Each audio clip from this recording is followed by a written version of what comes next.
The world is filled with an abundance of opportunities which the dreamers of the past never knew.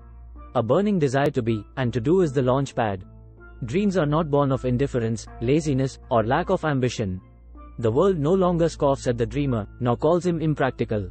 Take courage, for these experiences have tempered the spiritual metal of which you are made. They are assets of incomparable value. Remember, too, that all who succeed in life get off to a bad start and pass through many heartbreaking struggles before they arrive. Henry Ford, poor and uneducated, dreamed of a horseless carriage, went to work with what tools he possessed without waiting for opportunity to favor him, and now evidence of his dream is global. Thomas Edison, operator, dreamed of a lamp that could be operated by electricity, and despite more than 10,000 failures, he stood by that dream until he made it a physical reality.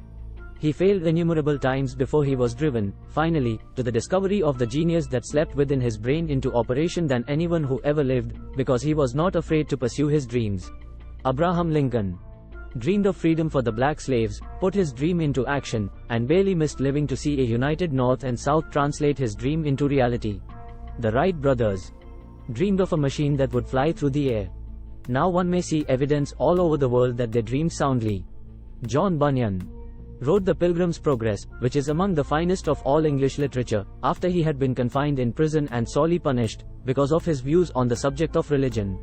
Charles Dickens, the tragedy of his first love penetrated the depths of his soul, and converted him into one of the world's truly great authors. That tragedy produced first David Copperfield, then a succession of other works that made this a richer and better world for all who read his books. Helen Keller became deaf, dumb, and blind shortly after birth. Despite her misfortune, she has written her name indelibly in the pages of the history of the great. Her entire life has served as evidence that no one ever is defeated until defeat has been accepted as a reality. Robert Burns was an illiterate country lad cursed by poverty, who grew up to be a drunkard. The world was made better for his having lived because he clothed beautiful thoughts in poetry and thereby plucked a thorn and planted a rose in its place.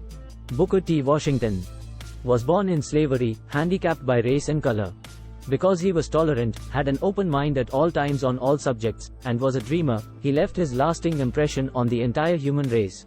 The turning point in the lives of those who succeed usually comes at the moment of some crisis, through which they are introduced to their other selves. Strange and varied are the ways of life, and stranger still are the ways of infinite intelligence, through which people are sometimes forced to undergo all sorts of punishment before discovering their own brains and their own capacity to create useful ideas through imagination. Practical dreamers do not quit,